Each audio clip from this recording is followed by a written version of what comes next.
All right, welcome back. And welcome to the podcast that explores the heartland's entertainment industries. What's up? I'm Brian. I'm Kelly. And we are here today. We're going to be talking about visual effects. We're going to pull back the veil of the crazy stuff that goes into making dinosaurs and monsters and dragons. And White Walkers. And so, everybody, please welcome to the show. He is the visual effects artist on Hellraiser 10 and Children of the Corn Runaway, and also Wailing, starring Tom Felton, Draco Malfoy. Love. Welcome to the you're stage, watching. Mr. Matt Gardocki. Woo! All right. Yeah. The one person on Facebook Live is Matt like, Gardocki. Just losing his mind. I don't think so. I really doubt that. But I'm sure, whenever Wailing comes out, because Wailing stars Tom Felton, but it also stars he's the super annoying dude from The Office. Which one? Because The I love all douchey guy, of them. the really Ryan? douchey. No, Todd Packer. Todd Packer. Freaking Todd Packer. Pac-Man takes a poop in Michael's office. I, just random fact about Kelly, am probably one of the best office trivia people ever. So, Really? Just so you know. I've seen it like thousands of times. I have not. I have seen. It's a crime with how little of The Office that I've seen. It's disgusting, actually, It is. and I have to leave the podcast now. So, Matt, you're going to co-host from now on. all right, great. So, okay, first of all, I think, so we're talking visual effects, which let's first of all explain the difference between special effects and visual effects. Yes. Right. So special effects are pretty much where movie effects started. But they're basically anything that is physical in the real world. So if you're on set, if even something as simple as a little bit of smoke or fire or fireworks or, blanks on a gunshot would all fall under kind of the umbrella of special effects. And that can go all the way up to enormous armatures and puppets and, creature effects and all that kind of stuff. All of that is what would be considered special effects, because basically special effects are things that you can still capture in the camera, but they're special in that they don't really exist in real life. It's an illusion of some kind, but it's still something you're actually physically filming. Right. Whereas a visual effect is something that comes in the post-production process, at least primarily, and it can be a digital effect like CGI, computer-generated images. It can be miniature work, it can be green screen compositing, it can be any of those sorts of things. But basically, if it's done after the fact in an editing room somewhere, then it's going to be a visual effect. Right. If it's done on the set or at least nearby the set with cameras rolling, it's a special effect. But you know what? Don't be disheartened, because what you do is very special too. It is very special, as well as visual. And very visual. Very visual. So, Hopefully. If I'm doing it right. I mean... those visual effects were great, but I couldn't see them. see anything. We're going to have a lot of visual effects on this audio podcast today. One of those things being, you were on our 48-hour film race team, and you, I think, maybe a little legendary now. Yeah. Because the man created a freaking dragon in a day. It was an amazing dragon, too. Like, it looks like Game of Thrones dragon. I was saying, Well, to me, it looked yeah. like Danny was flying on the back of that dragon. That's all I'm saying. Danny was Neil. Yeah. Just If Danny was screaming Neil. his head off. That was great. So for people who are not familiar with the 48-hour film contest, you want to explain just kind of the basics of that? Yes. To kind of catch you guys up, the 48-hour film race is an annual event that happens where tons of groups of filmmakers build teams together, and we have 48 hours to, based on prompts, you get a genre, you get a character name, and then you get a prop and a line of dialogue. So you have to associate all that kind of stuff into a script that you write on the day, then you shoot, and you edit, and you get it all done in 48 hours. Yes. So it starts at like 7 p.m. on Friday, and it ends at 7 p.m. on Sunday. And let me tell you, we barely made it this year. But I missed that part. Apparently, it was quite epic. Dude, it was like by 2 minutes. Stress. There's nothing more stressful than seeing all the effort that everybody puts into these projects, and then like having the thing in your hand and like slow motion chariots of fire playing in your ears. And throwing it on. Like, I don't know what I was expecting, but whenever I literally came like crashing through the doors, people were like tell me, you go that way. And like, I ran up to the table, I put the packet down, and Ben Halavity is the guy who does the 48-hour film rice. And he's like, all right, you're good. I don't know what I was expecting. And then Brian just passed out. Yeah, he just passed out right there.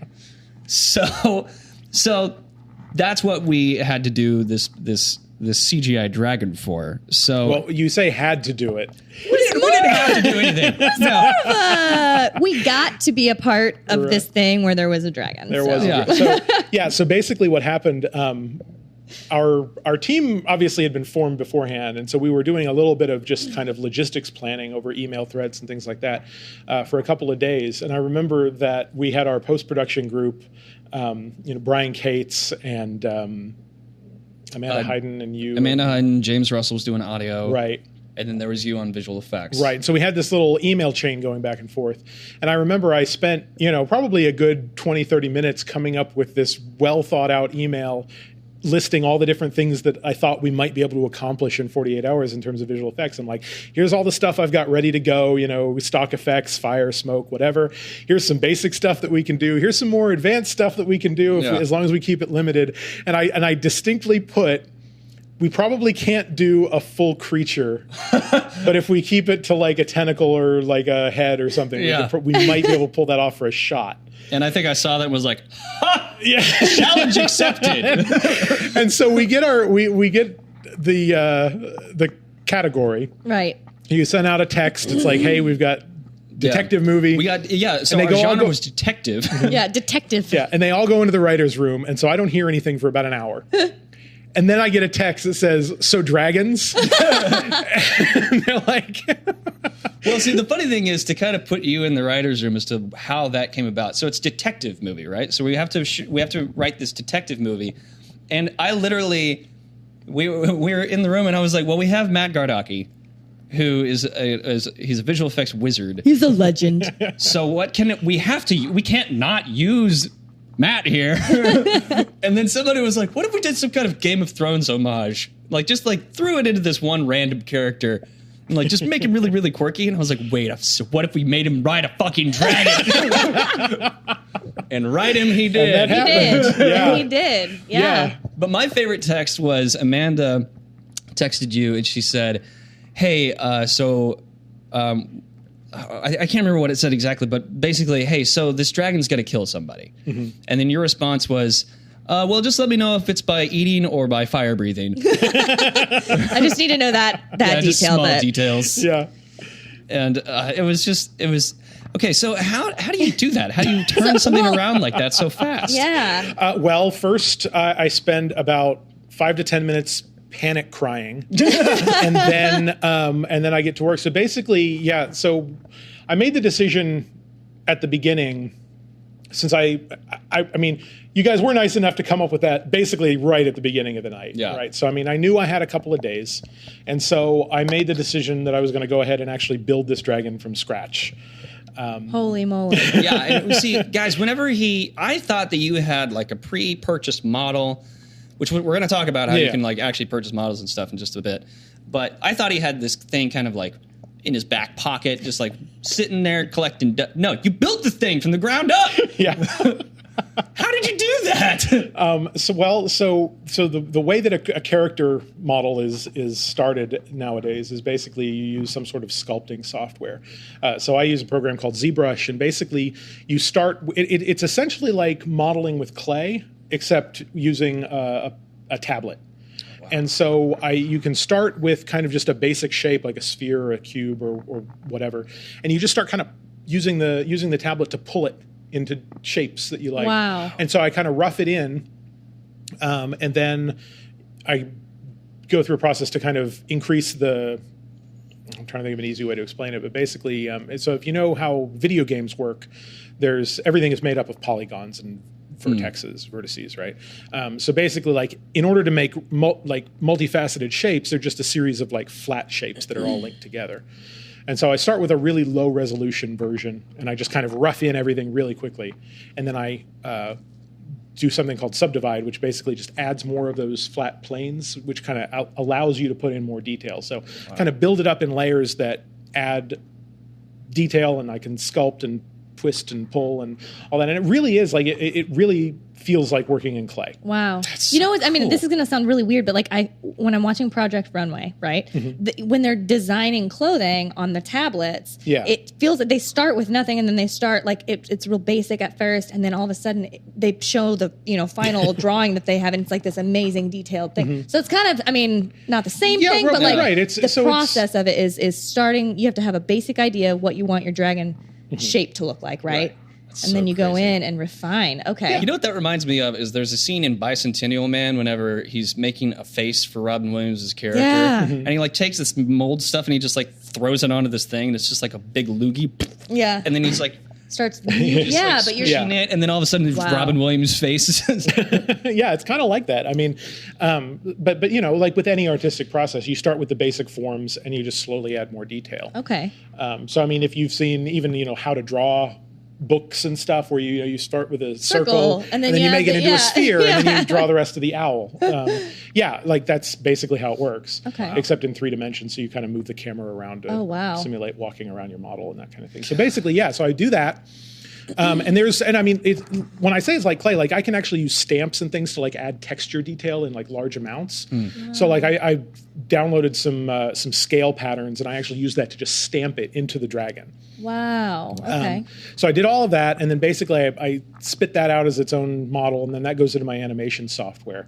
And in the animation software, I build an armature, which is really like if you've seen claymation and that kind of thing. It's kind of the same thing. It's basically just a series of joints that are connected, almost like wires coming off of Yeah. a claymation rig in real life. But it's just kind of approximates where the bones would be in a real living creature like a dragon. So I build that, and then I link that to the skin, and that takes a little bit of effort. But once I've got it linked, then I can, as I move those bones, then all the skin kind of folds and moves along with it. Wow. That was the other thing that really caught me off guard with the amount of detail in this thing is that it had skin, guys. Like, if you looked at it, the thing had skin that moved. It was so It was amazing. so freaking crazy. You'll get to see it at some point. Yeah, one of these We're days. teasing. I know we're talking about how amazing it is. hopefully we're going to be able to put it on the YouTube channel Yes. soon. Hopefully. The YouTube. The old YouTubes. I mean, I just want to ask, what got you into this? Just to begin with, what? Yeah. When did you start? What was the? So I started when I was in 8th grade. Oh wow. Okay. So that would have Got been to start young, folks, if you want to be good. Right. This would have been 1997. Okay. Oh wow. So this was pre-Strung Bad days. This was this was like 5 years pre-Strong Bad Days. I don't remember when Homestar Runner The was. North Card Gauge was even around. So this was basically what got me into it was actually. So I kind of knew beforehand that that's what I wanted to do was make movies, make special effects, because of course I grew up loving Star Wars and Yep. like.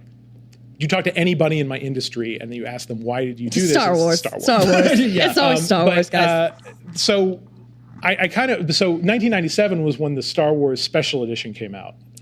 Yeah, I know. It was a dark year. We know better now, but when I was 13, Right, yeah. I thought it was incredible. I was still psyched whenever Phantom Menace came out. Because yeah. I was about that age. Sure. But so the big thing about the special editions was all the CGI that they added that they didn't have in 1977. Right. And it was just too much CGI.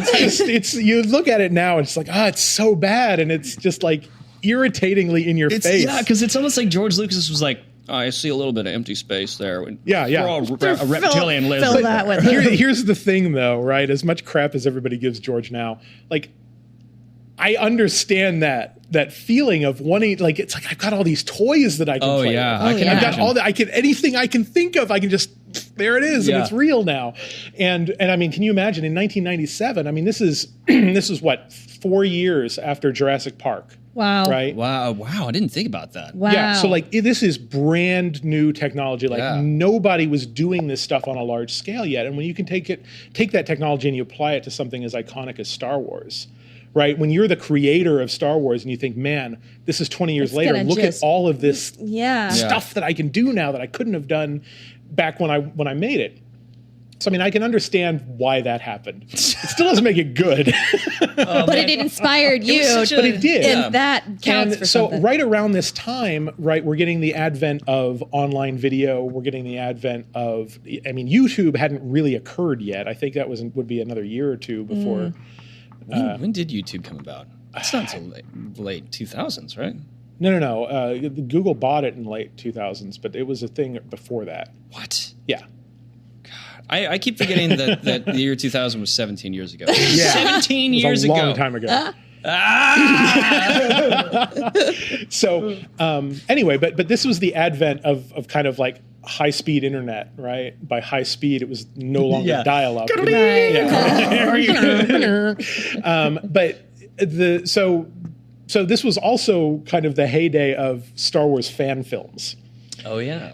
which were all terrible, and none of them should be remembered. But this was when people were like civilians, right? Were getting into computer graphics and animation and this sort of stuff, and the software was finally getting to a point where it was affordable, right? You didn't have to be ILM. You didn't have to be owned by George Lucas in order to afford to do all this stuff anymore. And it may not be on the level that they were, but it was the same stuff, right? Yeah.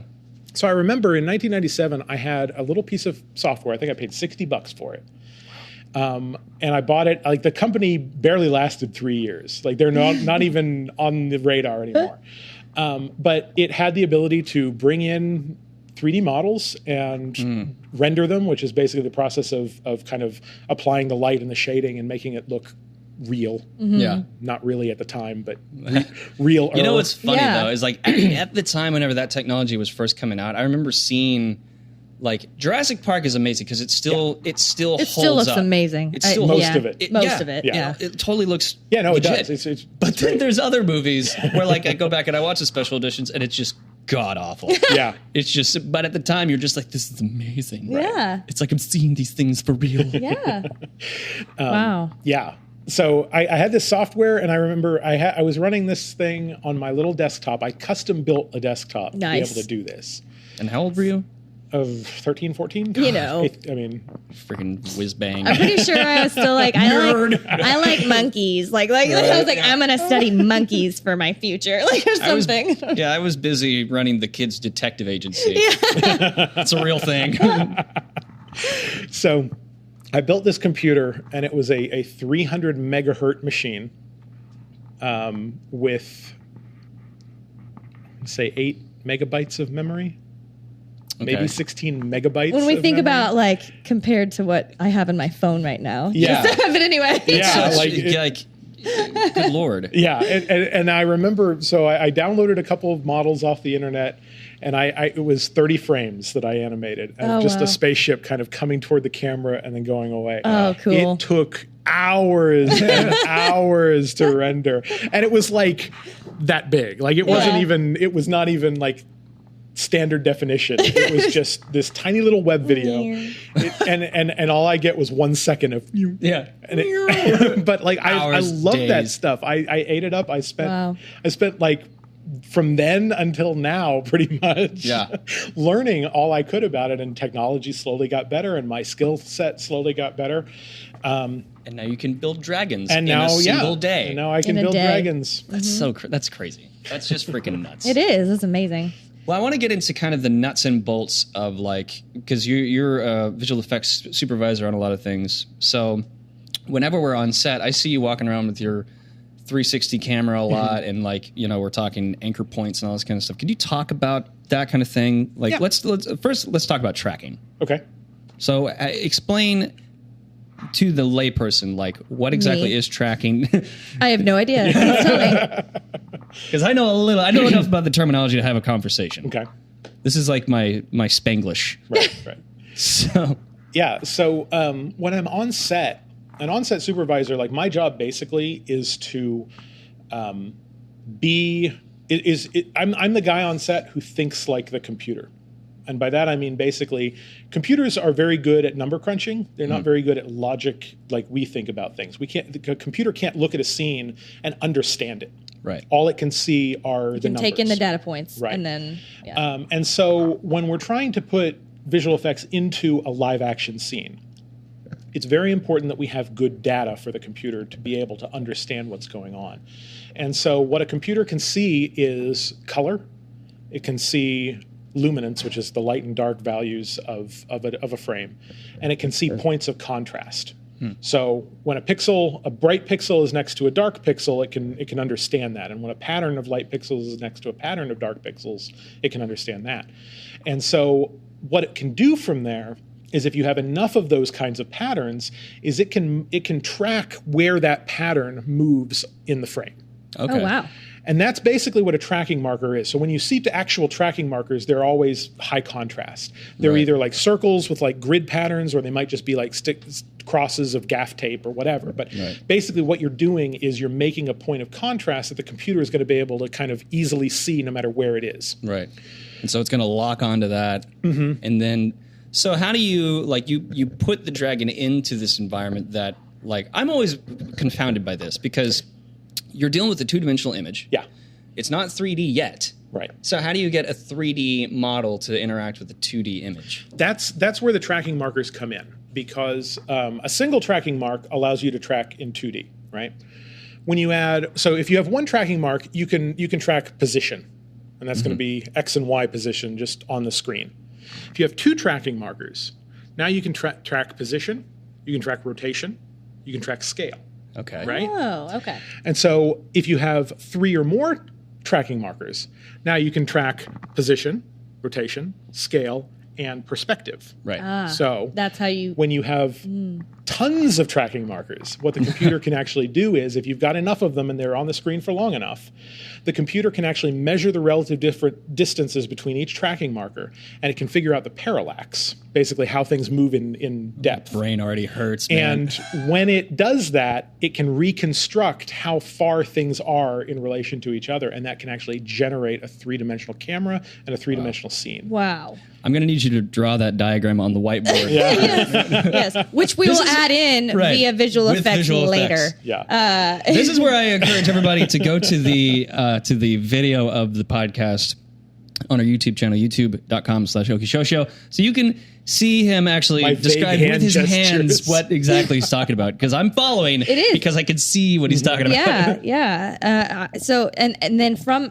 what do you do with the tracking? Like, you take those points and put them into the computer, or they're already tracked by the computer? So, I know that might be a dumb question. No. So the tracking markers are things that you can just see in the Identify. scene, right? Okay. And so basically, I'll bring the footage into the computer program.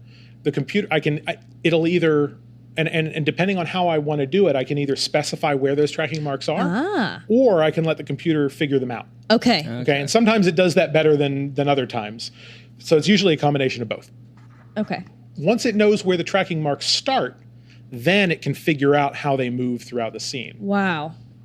God, that's crazy. And That's it really cool. crunches a bunch of math that I don't understand and it spits out some stuff. I'm an artist. I am not I a was going to say, programmer. do you have to know coding or anything for this? No, I Like that? cannot code. Okay. more, like, See, that's so encouraging to know, because It is. I'm thinking of like E equals MC squared, Right. like all these equations floating yeah, around exactly. like It's like Silicon Sherlock Valley. level. Yeah. Like stuff. No, I don't code at all. There are a lot of visual effects artists who can. They're usually they usually find themselves in technical director roles because the technical directors are the ones who build custom like rigs and applications and scripts that help artists do what they need to do. Right. But no, I don't actually code at all. I have coded a little bit, but not anything in relation to this. I rely very heavily on much smarter people to develop the software, and then I just use it. Well, and that's amazing that is at our fingertips, that we Right. can even have access to stuff like that. Right. And for the listeners that are interested in doing visual effects and everything, can you run through the software that you have again? And maybe one that is a good beginner software if yours is Yeah. a little bit more advanced. Yeah.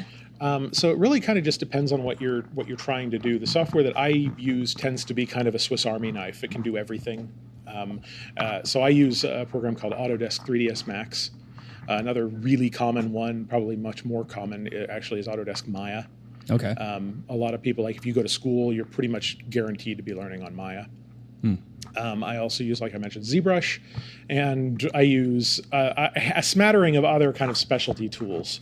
But my main workhorse is definitely 3ds Max, and it's just a general 3D animation package and visual effects package. For people who want to learn it, you can actually get a 3-year education license for free.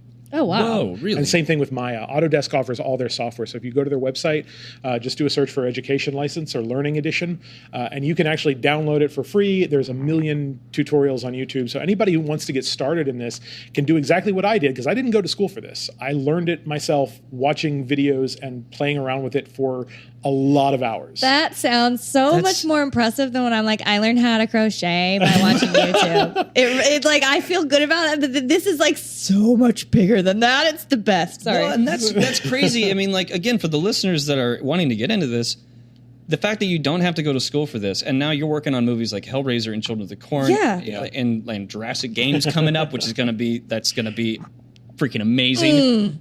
We're excited. So many dinosaurs. we can't wait for people to see that one. Oh, it's gonna be so good. So that's awesome. You don't save your money, kids. Right. Save your money. Just, tell your parents that you're going to school, take their paychecks, and invest in software and become a wizard of the visual effects. You don't even have to invest in software. I know, what I'm it's saying. free. You get it free. That's crazy. Okay, so here's what you do, especially for Oklahoma. You go to the Autodesk website, get whichever software you want, 3ds Max or Maya, and then log on to the public library system and go to their little digital learning thing. I just discovered this about 3 months ago. The public library in Oklahoma gives you free access to lynda.com. Oh, Really? Their entire library. no way. So you can learn. They've got courses on both of this software and like a billion other things. Yeah. You can go on there with just nothing but a library card, which is also free, It is free. and sign on, learn anything you want, and then go get a job and make some movies. Wow. That's crazy. That The is some Okie Show Show- legit information. I know, that is. I was going to say, the Okie Show Show is brought to you by the Metropolitan Library System in Oklahoma City. Not sponsored. You can also get the full season of Teenage Mutant Ninja Turtles, the originals, which I did. Yeah. So, And if you go down to the downtown public library, you can people watch for all the homeless people. yeah. It's sad. How do you know they're homeless? I mean, you can tell. Judgy. No, you can tell. I show up like this. He's like, you look homeless. I'm like, I can tell. Don't touch me, you'll get me dirty. Well, we're going to move on to, so Matt here not only is an incredible visual effects wizard, he also is a dungeon master. And so Matt and I play D&D together all the time, but I have never gotten to see you DM before. So we're slowly just bringing the whole Dungeons and Dragons thing into the show. It's just happening. We're just absorbing it slowly. It is happening. Improv is just being It's going to be nothing but abducted with- D&D. Yeah. It's going to Right. be a D&D podcast from now on. Right, yeah. So, but before we do that, I think we should go to a Kelly's Corner. Oh, okay. So, yeah. Kelly's Corner, guys.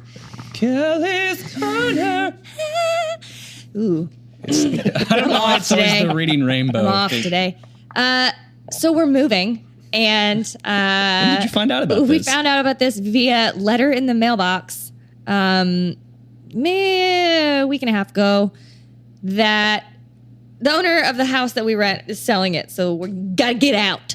Oh, so you Gotta actually get out. are homeless. We are technically home. See? He was right.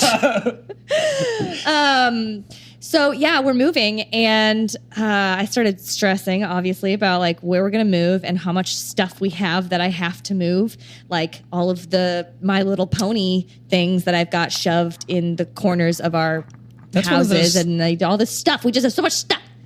Anyway, It's one of those letters in the mail that you just don't want to get. dude, Right. it was out. just like yeah. And then my favorite thing. Eviction notice. Yeah. Tax. You don't even do anything to deserve tax it. audit. There's Jury like, summons. You have to leave. Just don't want to. You have check to your mail. leave. Yeah. And then they were like, or you could buy the house.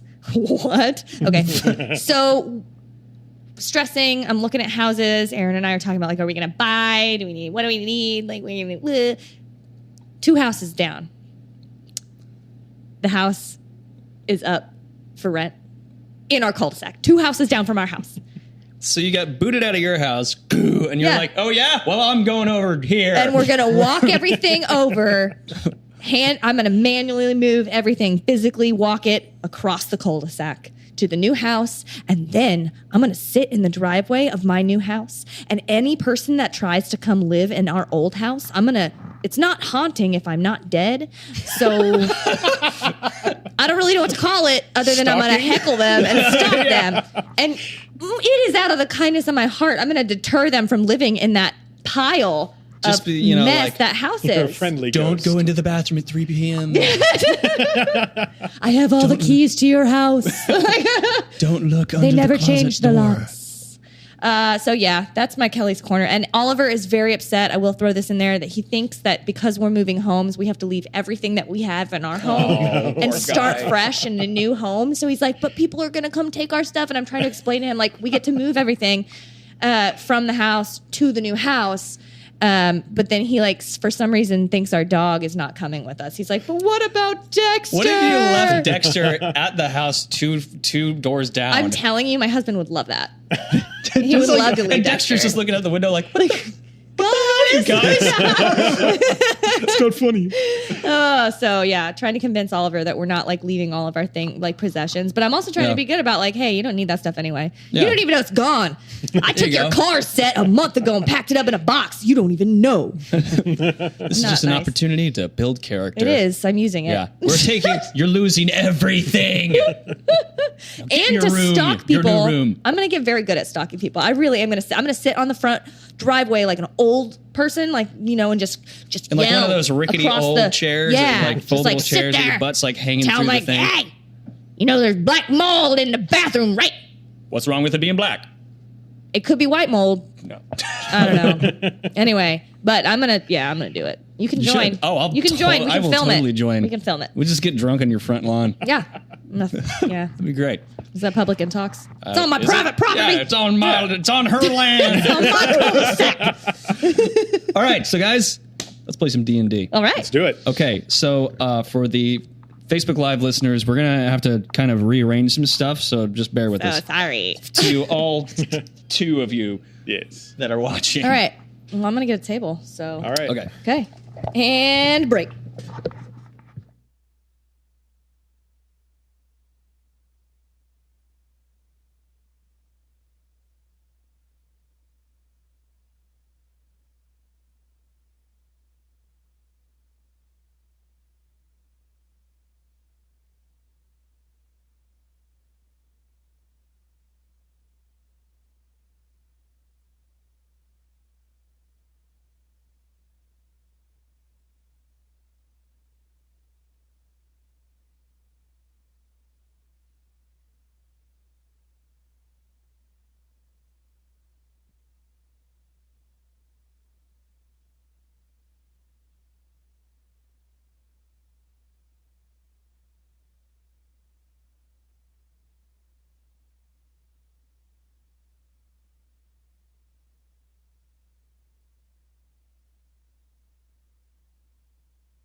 So, a little bit of just refresher for everybody.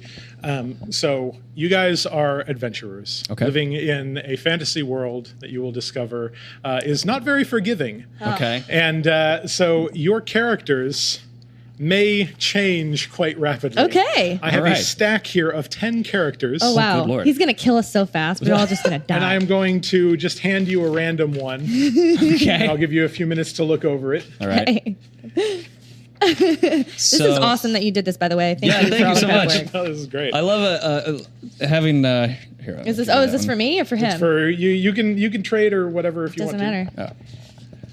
Okay. Nice. All right. to. I have a stack here. Wow. Oh, wow. Oh, We'll you just- get that one. We'll Nice. just Barbarian. take we'll just Ooh. take off the top, pull from the top as necessary. Okay. So the adventure today is called Mines of Madness. Ooh. And this is actually Okay. an official D&D adventure that they did at PAX 2013 one year, but is so I thought it would be an appropriate one. Okay.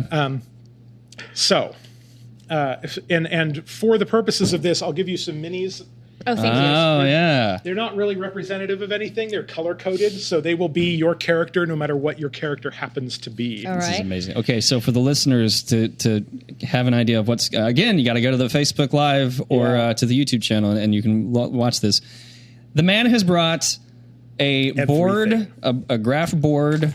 He's brought minis. He's brought all of our die. This is awesome. This is legit. I'm reading my sheet right now, and I'm so into it. I'm a level 3 Dragonborn barbarian.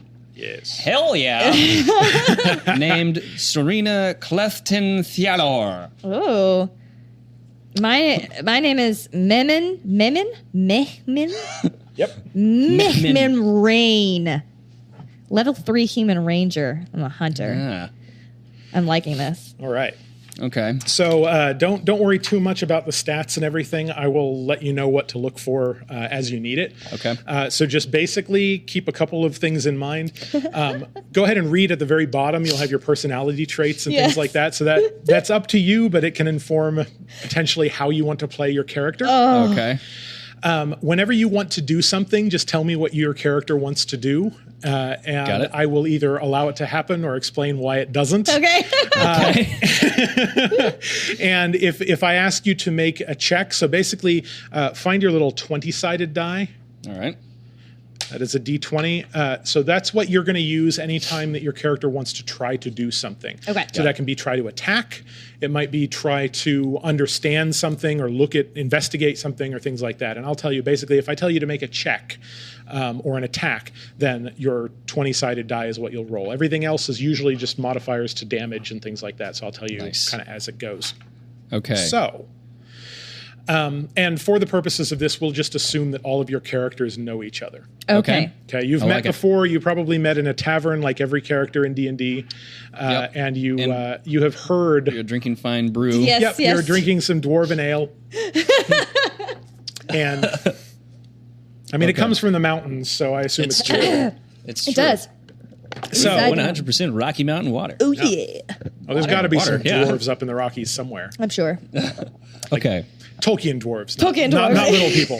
There's probably them too. I mean, they're. You The never people know. in the world. They're hiding in the bushes. So, so we'll assume that you've heard of these Mines of Madness before, and you've come to the Mines of Madness in search of the Forever Stone, a powerful artifact rumored to have many great powers. First among them, the power to grant eternal life. Ooh, I like it. Ah. According to half-forgotten lore, the stone was hidden from the world long ago by evil wizards and greedy dwarves who coveted its power. They are said to have perished in an orgy of magic and bloodshed. Oh, Those are my. the worst kinds of orgies. Yeah, I can think of at least one better kind. So they perished after turning on one another. You don't expect all the rumors to be true, but one thing is certain. Over the years, many adventurers have tried to claim the Forever Stone, but none have succeeded. To survive the Mines of Madness would be a feather in the cap of any adventurer, but to retrieve the Forever Stone would catapult you into the annals of awesomeness. I like the And animals. so, here you are on the brink of greatness, ready to descend into the depths in search of glory, infamy, and immortality. Huzzah! Wow. Awesome. Okay. So should I read my personality here? Yeah, well, you can share what you like. Okay. Like I said, your characters kind of know each other, so a lot of it may be pretty obvious. But Right. if you want to keep anything to yourself, you are more than welcome to do that as well. Well, Mayman Rain, you remember that one time that I ran 25 miles without stopping to warn my clan of an approaching orc horde? Because I'll do it again if I had to. Of course I do. Do you remember the time I got way too drunk at the bar? I don't, because I was also way too drunk. It happens often. It does. But I might have accidentally kind of hit a few poor people. Oh, you hid a few I hit. people? I Oh, you hit hit them. them. Oh, I mean, that's... I also hit some rich people. Because I don't care about money. When That it comes time. when it comes to hitting people, I believe socialism is the way. I'm a little violent. To each according to his, Yeah. each according to his need, from each according to their ability. Yeah. This man's very rich. Punches Punch him for multiple everyone. times. So, and also, by the way, I was raised by wolves. Oh, well, All right, let's. good for you. Yes. So, where are we right now? Okay, so you are approaching the mines. The mines kind of sit in the hills of a mountainside, and so you're approaching a sheer rock cliff. Ah, As you approach, you see the entrance to the mine, which is about 10 feet wide. Okay. On each side, there is a pile of rubble. Ah, And about 30 feet from the mine, you see an outhouse. okay. There is a sign on the outhouse door. It's a ramshackle wooden outhouse, and it says "Keep Out." It says keep out. The sign on the door of the outhouse says "Keep, Keep out" out. in common. Okay. I'm going to run to the outhouse because, first of all, I've really got to go. And I'm going to look in the windows. Okay, there's a singular cutout of like a crescent moon. Okay. So you can kind of get up there and peek in. You see the interior of what looks like a normal outhouse. It's got a hole, a bench with a hole cut in it.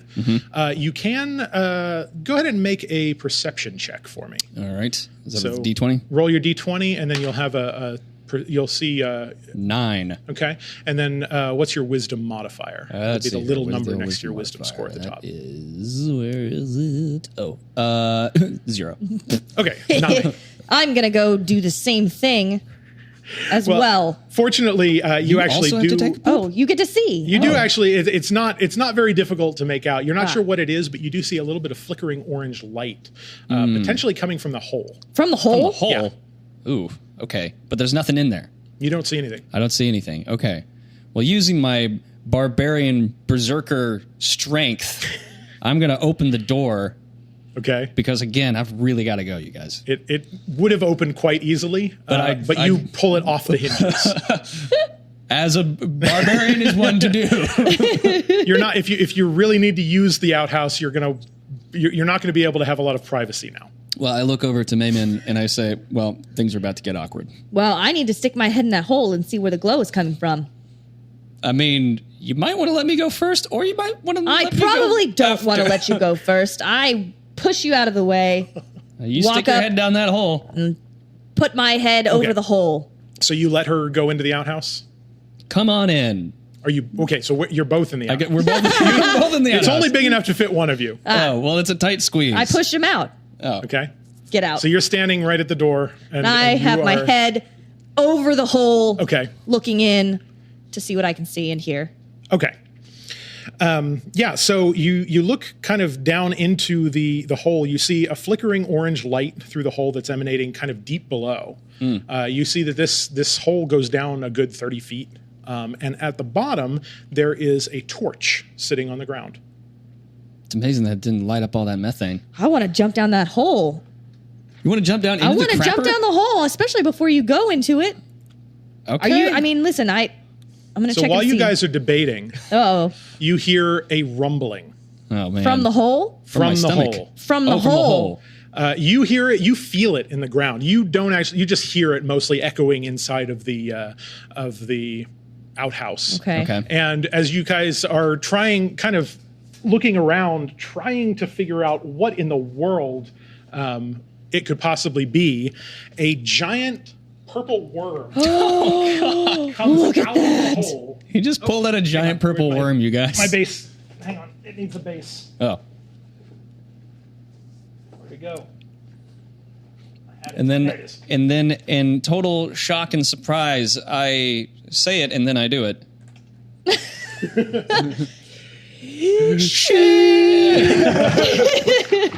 So a giant purple worm erupts out, swallowing the outhouse. And my poo erupts from my bum. Yeah, that happens. I want to leap back away from the worm. So you are inside the I was on the worm. I'm inside the worm. I need you to make a dexterity saving throw. Okay. Is that my D? So 20? that is your D20.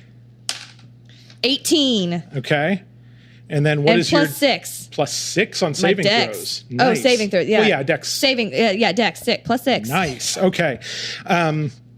So you are just barely able to leap out of the outhouse as this Nice. as the thank gaping you. maw of this purple worm just comes up and completely surrounds and swallows the outhouse. That was Brian- a freaking close call. Brian, for a deuce. I need you also to make a dexterity saving throw. Okay. 17. Okay, so you are able to hold your feet. This thing is like inches. The skin of this thing is inches from your face, and you see Kelly jump out. Jump out.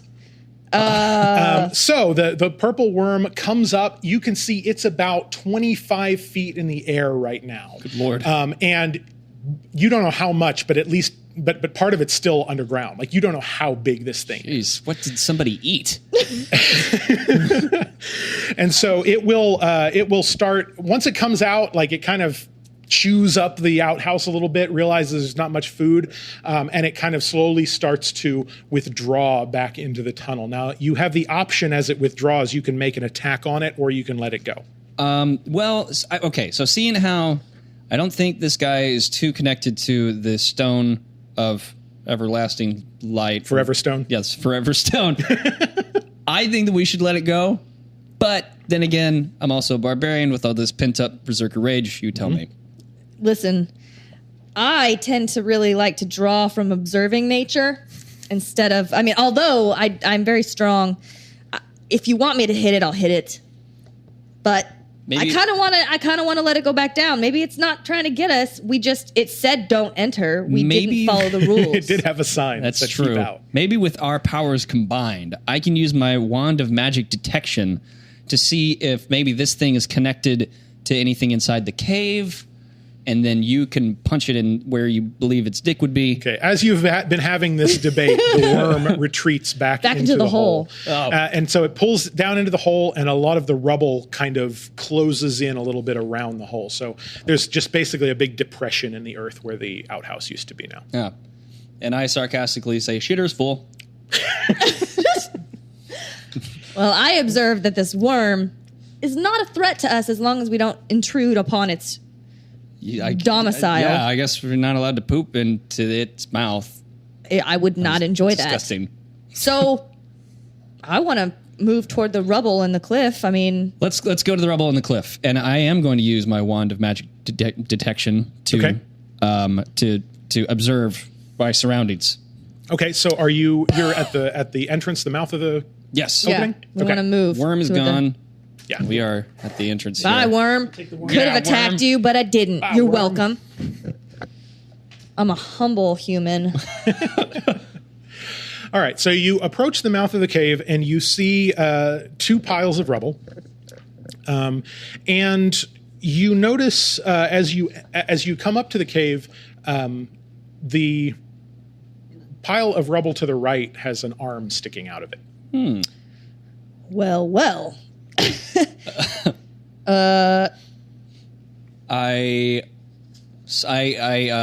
I've got my wand of magic detection, and I circle around Right, you it. said you used it on the whole thing. Oh yeah. Okay, you so, do not detect anything magical at the mouth Okay. of the entrance. So there's nothing magical about this arm. I want to there's dig still- it out. I want to dig the person out. I want to try to pull the person out. I'm going to move some of this rubble. All right. You, Okay. I attempt you freak. to pull the rubble off of this body. Okay, make a strength check. 9 + 2. 11. Not that great. So you are able to move a little bit of the rubble. You can't get all of the larger pieces off of the body. You uncover enough of the face to realize that this is a goblin.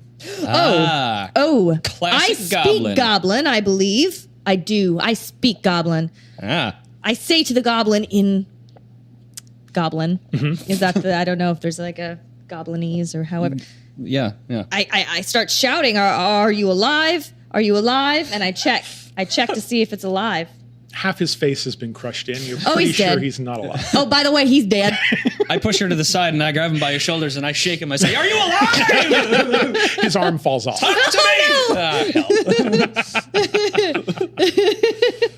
me. Okay. So this goblin, he's been crushed by rubble. Could have been an accident. It could have been, or it could have been maybe he was classic goblin mischief, and curiosity killed the cat. Goblin, the goblin. Well, do we just leave him here? Do we need to bury him? Do we proceed? Yeah, I mean goblins are kind of dicks. I don't think they need to be buried. Do you want to continue looking at the rubble, or do you want to continue into the mine? Can I check to see if there's any gold or anything on the goblin? Can I scavenge? Yeah, absolutely. Off of him? You can kind of dig around there. Make me another strength check to see how much of the goblin you can uncover. All right. 10 plus 6 modifier. Oh. All right. I'm a barbarian.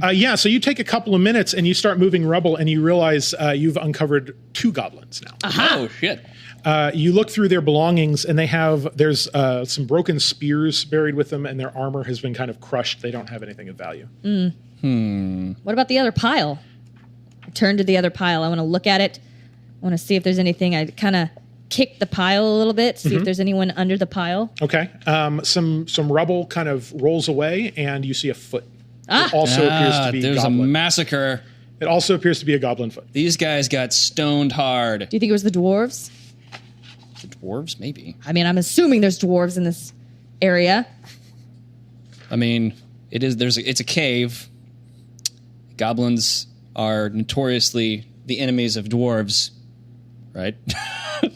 They're Sure. notoriously Metagaming. Yeah. So you guys would know that goblins are basically kind of scavengers and low-level threats. They don't usually interact with humanoid species very often. Okay. If they do, they're usually hostile to them.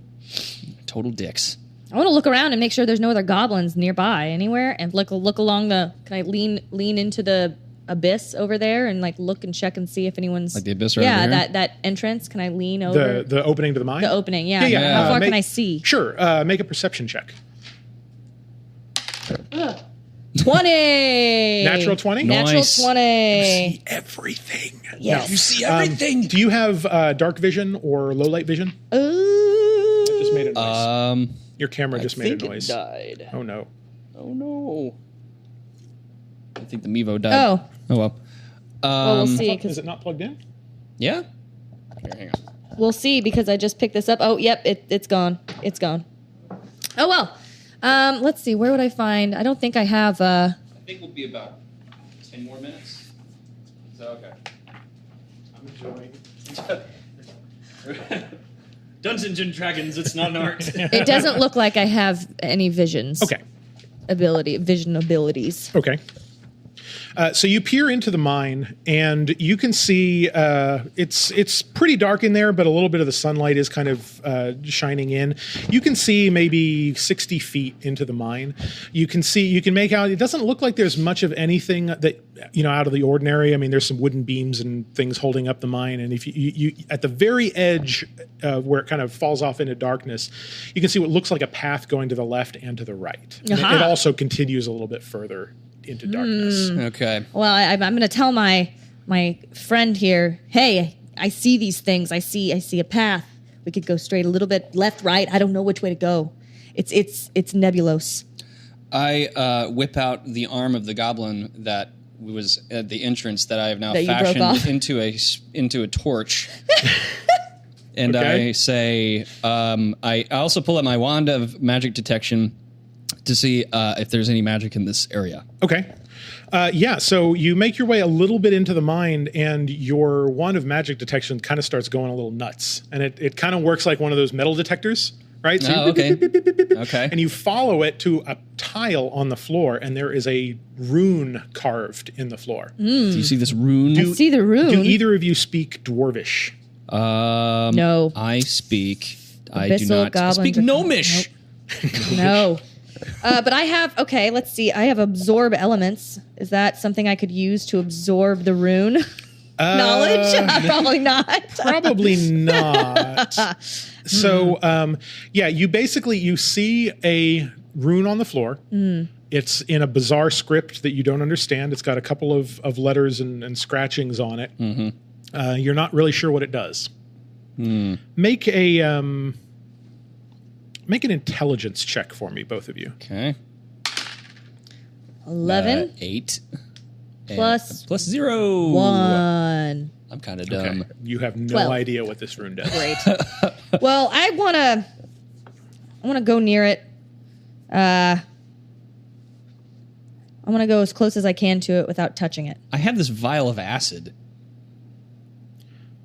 I don't know. I You mean, could just burn it up. I could throw the vial of acid on this rune. No, I'm not gonna. Nope. Check that. I'm not gonna do that. That'd be dumb. I just thought it'd be funny. Well, is the rune like? Are the paths breaking off from the rune, or The that's rune ahead? is right at the beginning. Right at the at the beginning. entrance to this cave. Okay. So you want to go up as close as you can. I want to go pee on it. I want to go pee on the rune. I want to join walk her. up to it, stand over it, pee on it. Dual Okay. pee on it. We've had to go, and we couldn't It's go with true. the worm. I mean, and I already pooped myself. So. Okay, gonna so pee on you the both rune. go up. You unzip your trousers, do a little bit of a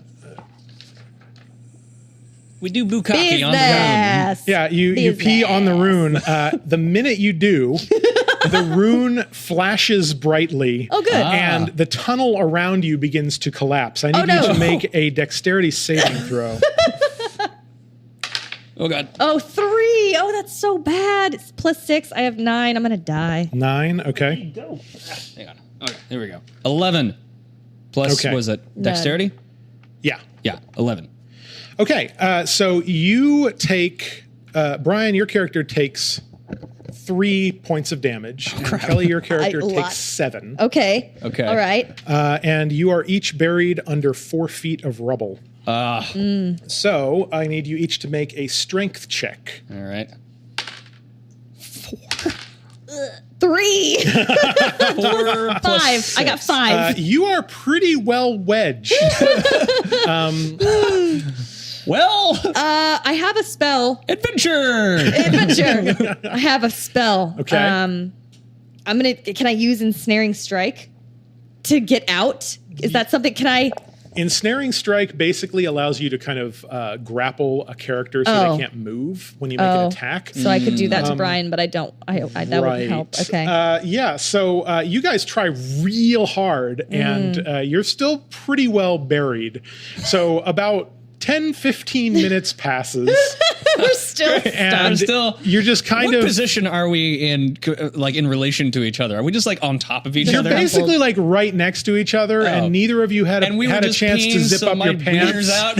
Right. You've sustained a little bit of damage there. Oh, man. And but after about 15 minutes, you guys kind of catch your breath and everything, and I'll let you go ahead and make one more strength check. Okay. All right. 6, 12. 1. What? 3. I think you did. I think I'm losing it.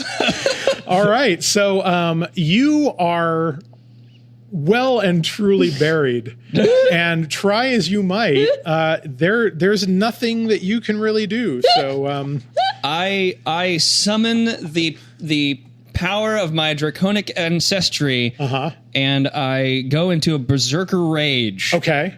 And I start trying to push the rubble off of us. Okay, so Berserker Rage gives you advantage on strength checks. Okay. So what I will allow you to do, you already made 1. I will allow you to roll one more time All right.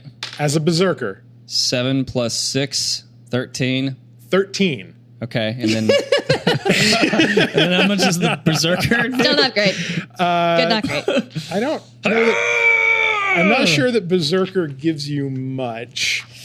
Go into a Berserker rage and my blades come flying out of my hands. Kelly, do you want to assist him as he does this? I do want to assist him. Go ahead and make me a strength check. I want to assist. I want to try to just push him as much as I can. Nope, hold on, sorry. Okay. 7. Again. 9. Man. We are not good at this. What's in my Dungeoner's pack? Out of curiosity. Anything in my Dungeoner's pack that I could use? Wait. Okay, I use my vial of acid, and I burn a freaking hole in this rubble. You're gonna burn your skin, dude. Don't burn me. Okay. Don't burn so me. you're pretty well buried, but you have been pushing with one hand just as hard as you can. Okay. I'll say make a dexterity check, and let's see if you can get a vial of acid somewhere in the general vicinity here. Oh God, 5. Oh my God. So, We're done. I mean, 15. so you take 3 points of acid damage It burns. as you attempt to get this vial up. It makes it to about your shoulder, and kind of burns a little bit through your hide leather clothing. It does actually get a little bit onto the rubble right near there, but it doesn't seem to move anything else. I want to. Can I shout? I want to shout in all my languages. I shout in all of the languages: Common, Draconic, Abyssal, and Goblin. I want to shout as loud as I can to see if anyone around us can dig us out. You feel a very familiar rumbling in the earth. It's the worm. It's the freaking worm. It's a good thing we didn't punch it in the dick. Oh, I wonder if we can stomp here or move around enough and make enough noise that the worm will come eat us, but we can cut our way out of the worm. What if I poop myself again? That could have been what drew it, but I think it was probably the intrusion into its home area. Oh, crap. Oh, wait. I have a proficiency skill in animal handling. So I start using my skills to summon the worm. Sure. Make an animal handling check. I, too... 4 plus 2. I, too, have animal handling skills. This is the worst. I warned you that my dice are cursed for players. I said that right up front. Geez. Full disclosure. I, too, have animal handling skills. I also have... I don't know what the animal trophy is, but I have animal handling skills, so your possession is an animal I have... trophy? It says something...